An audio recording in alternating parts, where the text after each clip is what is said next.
Spinners are obviously very popular right now. I got this at the Chevron station on the corner of Giles Road and Baker Road.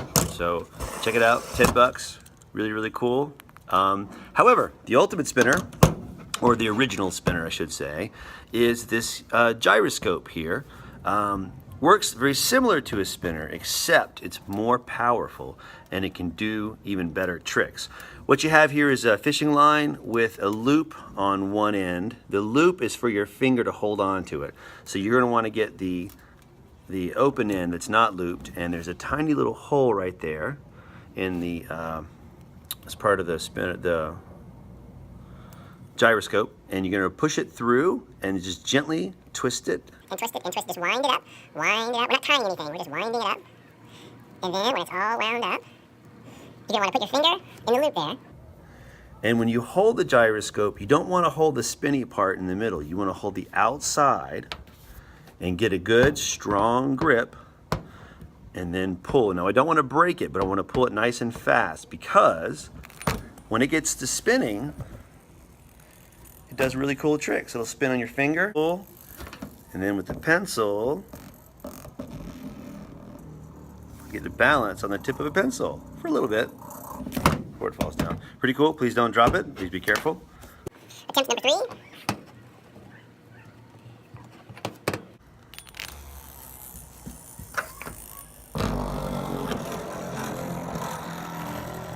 Gyroscope.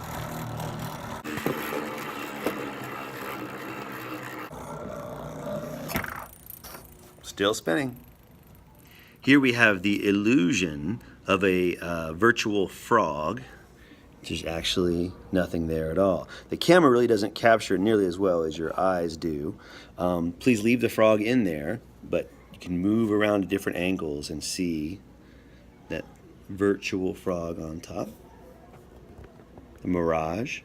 Over here we have what's called the Newton's Cradle, and you can do 1 ball at a time, or 2 balls at a time,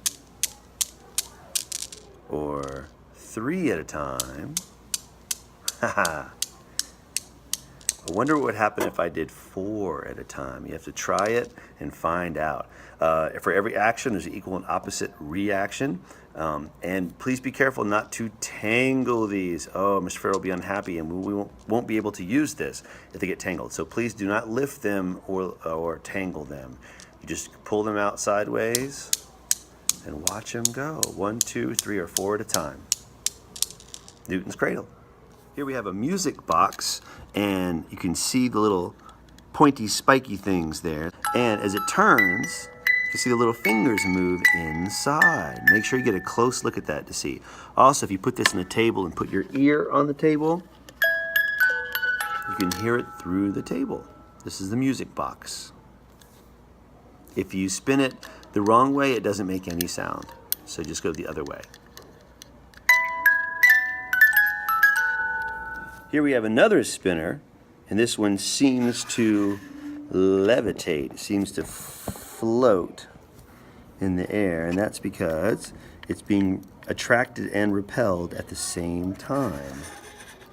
What is making it do that? And if you do it fast enough, the different patterns will play tricks on your eyes. This is glass. Please be careful not to break the glass. What's better than beach sand? Well, nothing. The beach is the best. But the next best thing is kinetic sand. Most of us have felt this before. It's really fascinating. The way that it feels in your fingers. You can make different shapes. Please, this stuff is expensive. Please keep the sand in the bucket. There's 2 buckets on 2 tables. There should be enough to share. And once you've done this for a while, you can give somebody else a turn. Kinetic sand.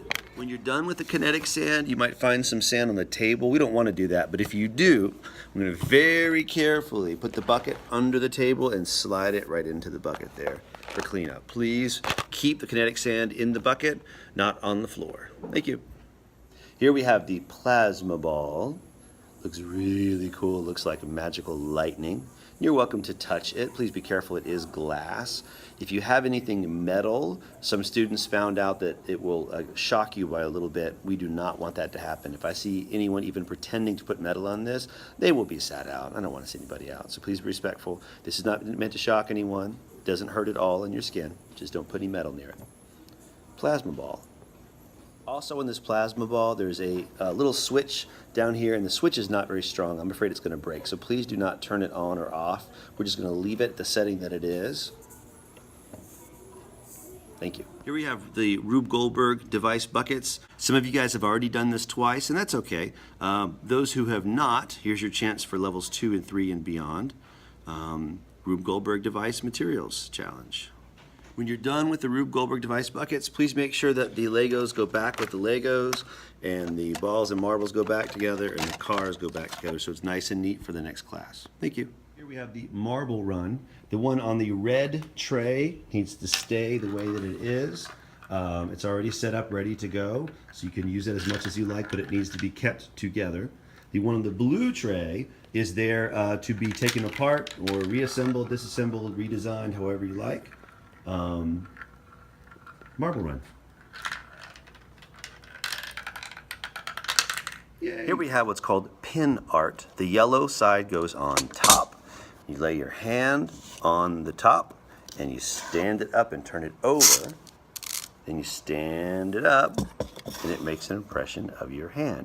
We're going to be appropriate with this, of course, with our hand signs. And then to make it erase, it's tempting to want to push the pins, but that's how they get bent and this breaks. Please do not push the pins. If that happens, we're going to end the watching well. Instead, you just tilt it forward and they all fall into place. And now you can start it again. This time I'm going to put my face on it, believe it or not. I'm going to close my eye. Do not get these in your eye. Don't poke yourself. So close your eye and then stand it back up. Whoa, there's Mr. Pharaoh's face. Not too handsome. Pretty cool. Again, please don't push on the pins. Just tilt it. And then try something else. Pin art.